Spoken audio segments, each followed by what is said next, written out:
All right, if you watched my video yesterday about a recap of the Knicks and Lakers game, the main takeaway was I'm not worried about the Knicks. It was a bad shooting night, bad night at the office, but they needed to correct it. Well, they played the Clippers last night, the second night of a back-to-back in LA, and I'm not worried about this Knicks. I'm not going to go back and be a hypocrite and say, now I'm worried about this Knicks team. No, I'm not there yet. I'm not there. I'm not getting close to because they should win these upcoming games. But what I am upset about this Knicks team, about this game against the Clippers. This is a game that I'm going to go over three main things that when watching this game, and we'll have more points as well, what went well, more what went wrong for this Knicks team. This was a game that 8-point game you lose by, you feel like you're out of it for most of it because of the offense, and then you make a run late, and it's just too late. And there's a few points in this game where I was left just scratching my head. Like, this is a Knicks team that looked so good against Houston, OKC, Denver, and then back-to-back nights in LA, just stinking up the joint. It really infuriates me because this is a Knicks team that, again, the stuff that happened in this game should not happen. You're a better team than what you're showing. So we'll talk about that here on Backman Sports. Make sure you go ahead and like this video. Comment below what you thought about the Knicks game against the Clippers. A loss, another loss that on paper probably should have been a win. I know this Clippers team has been surging as of late, but again, you're contending for a championship. The Clippers are not at this moment. And of course, subscribe to Backman Sports for more content. Court Vision, the basketball podcast with me and my boy Vincent Zakian is coming out very soon, the next day or two, so make sure you subscribe so you don't miss that. Let's talk about this game. Knicks lose 126 to 118. A game that went, I want to say, back and forth because the Knicks led for 11 seconds. That's all the Knicks led for. They had a lead 32 to 31 in the second quarter, and then before that, after that, all Clippers. Let's talk about the number one point that infuriates me from this game. 20 turnovers. The Knicks turned the ball over 20 times. 10 in the first half, 10 in the second half. This is a championship level team. When you turn the ball over 20 times, the Clippers get 24 points off of turnovers, and you shoot 12 less shots than the Clippers because you're not getting shots up in those possessions. That's a recipe for disaster. This was a game where the Knicks didn't shoot incredible from three again. I mean, they didn't shoot as bad as they did against the Lakers, but they didn't shoot an incredible mark, especially in that first half. It was really ugly. Landry Shamet started off terrible. I mean, even in the third quarter, he was 0 for 8, all from three, And it was just like, what's going on? I mean, maybe it's just cursed LA shooting, but then shots started to fall a little bit. But turnovers wouldn't stop. You have 10 in the first half. You know Mike Brown is telling the guys in the locker room, you have to stop turning the ball over. They come out in the start of the third quarter, start of the second half. I think 3 out of their first 5 possessions or something, turnovers, bad passes. I think one from Jalen Brunson, to Josh Hart.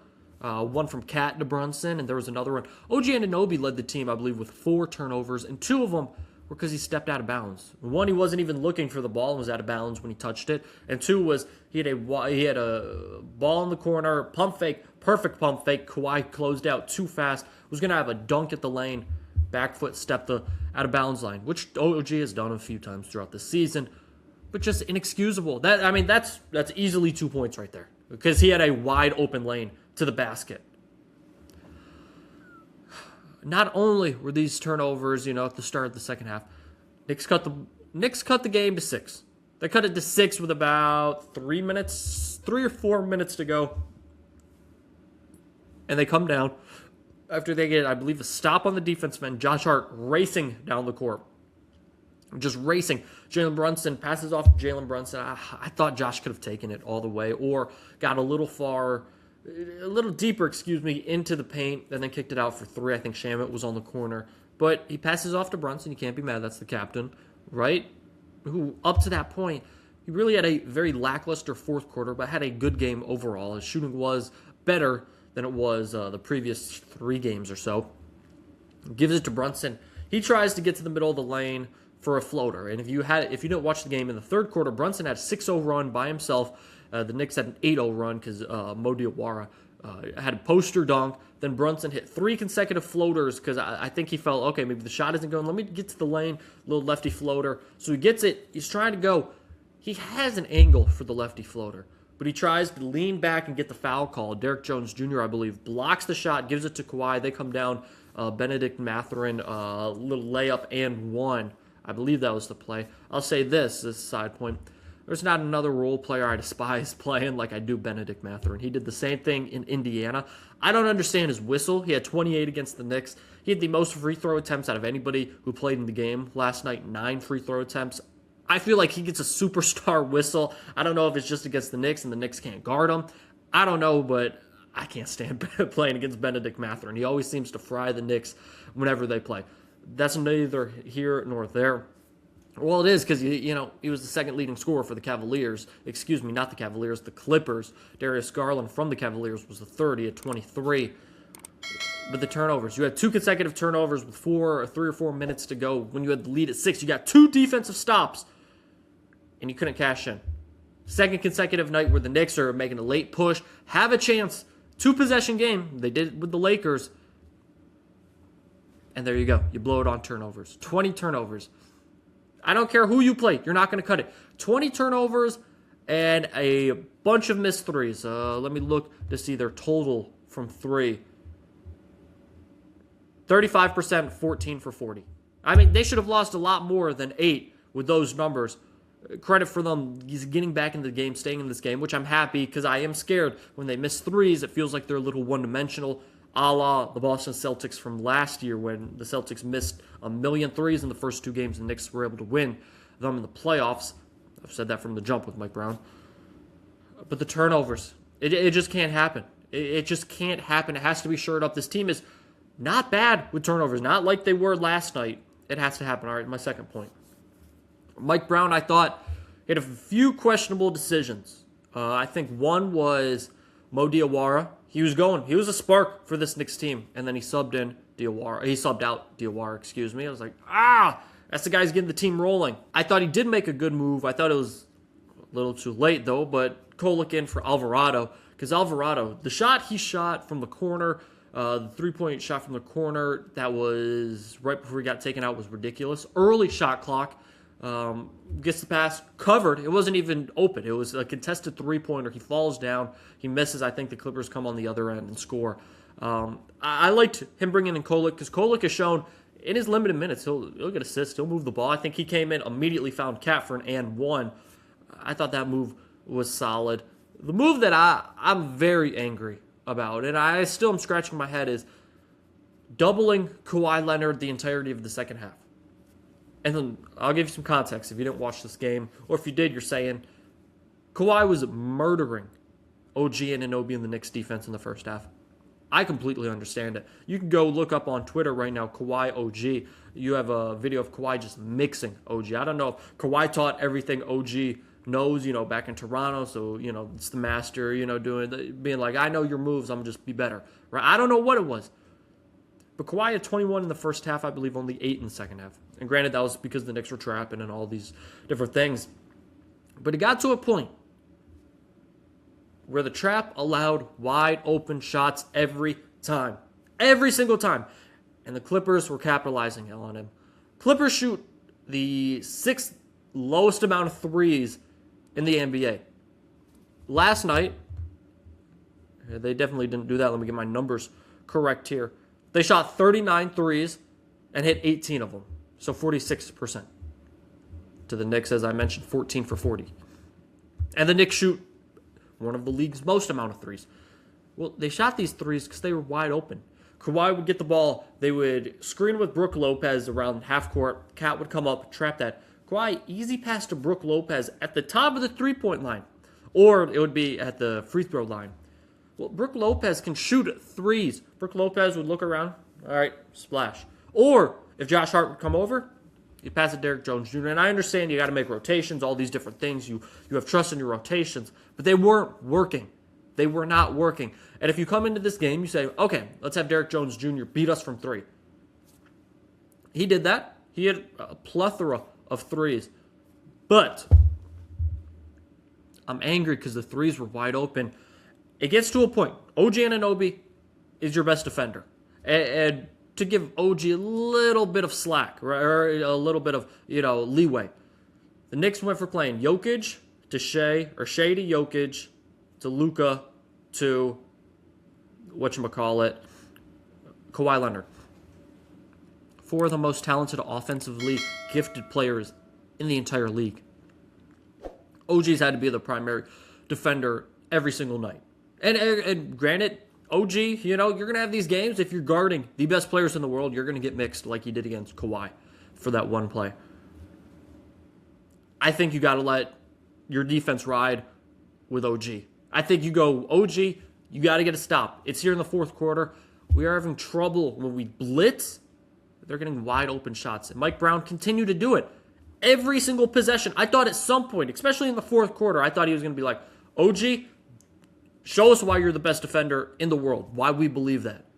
And instead, he'd blitz up. Brook Lopez would get the ball. He'd either swing it or shoot it himself. And every time the Clippers hit it. I mean, there were wide open shots. And I just thought it was very poor from Mike Brown to not to make the adjustment. To say, you know what? I trust my guy, OG Anunoby. I trust him to make the play. I don't know. That's something I would have liked to see. I know OG, was having trouble against Kawhi in the first half. Man, you gotta believe and stick with your players. And I would have liked to see him just say, OG, you got to do what you got to do. We'll give you some help, but we're not double team. We're not blitzing because it's creating wide open shots for the Clippers. And I guess you're daring them to make them. And the Clippers answered the call. All right, number 3.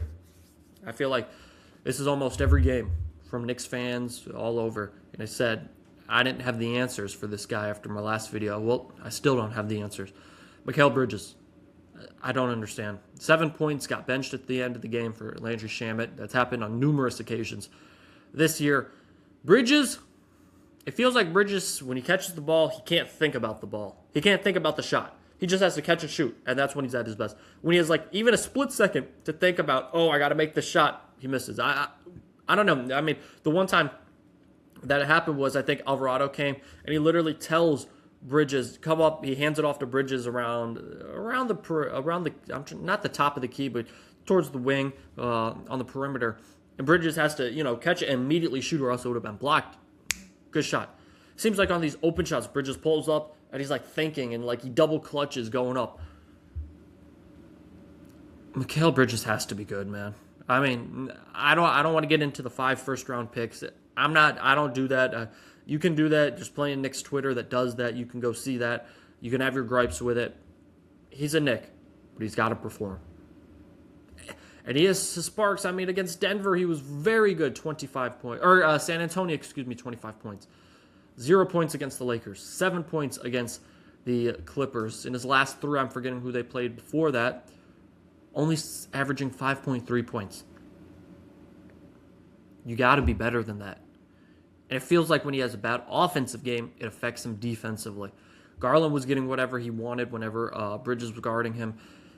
Overall, man, it's hard to defend, and I like Mikal Bridges. I think he's a good player. It just it's not working. And I don't understand, because he has his spurts where it works and it looks great. And then he has his spurts where he looks completely lost. I don't know. I also think this is kind of 3.5. You got to change the starting lineup. This starting lineup continues to get the Knicks into holes in the first quarter. Every game, the Knicks are down about 8 or 10. And then Mike Brown calls his first timeout, makes some subs, and the Knicks go on a run. This was the same issue last year. This starting lineup, if you look at all the stats, this is the worst lineup the Knicks run out there. It does nothing positive for the Knicks. Nothing. And we thought maybe a new head coach would change it up. No. I don't know if it's Bridges going to the bench. I don't know if it's Josh Hart going to the bench. Josh Hart asked to go to the bench last year, told Tibbs, I will go to the bench last year against Boston if you need me to do it. I don't know. It just blows my mind that these guys consistently are the worst lineup we throw out there. I also think Huck Porty, this is not with the starting lineup, but cannot play anymore. I like Ariel Huck Porty. Right now, it's tough watching him play. I know he has to play because Mitchell Robinson's injured, or second night of back-to-back, he's off. Huck Porty's just not ready. Why don't we throw Jeremy Sochan in there as the 5? We signed the dude. Why don't we do that? I don't know. As you can tell, this loss made me upset because this is a loss that shouldn't have happened. It was self-inflicted from the Knicks. Irritating. Irritating, to say the least. Let me know in the comments below what you think about the Knicks. Again, back-to-back losses. Now you play teams you got to win. You got the Jazz coming up. You got the Pacers, I think, like a few times. Let's see. I'm trying to pull up the schedule. I know for sure you got the Utah Jazz next. Then you have the Pacers after that. You got teams that are below 500. I think the only team that's 500 or better is the Golden State Warriors in your next 7. You got to win these games. You have to win these games. The third easiest schedule from now to the end of the regular season in the NBA. You have to win the games. Cleveland's only a half game back now. Utah, Indiana, Golden State, Indiana, Brooklyn, Washington, New Orleans, Charlotte, who's on a tear right now. You got to win those games. It's just as simple as that. Your back isn't against the wall, but you got to play like it is. I mean, this is a team 2 weeks ago, best defense in the world, gets 126 dropped on their head in LA versus the Clippers. Let me know in the comments below what you thought about this loss from the Knicks. What do you think needs to change? What do you think went well? What didn't go well? Let me know. Comment below your thoughts, like this video, and of course subscribe to Backman Sports. Court Vision coming out in just a few days with me and my boy Vincent Sakian. Make sure you check it out. Hey, that's all I got. Peace. I'm out.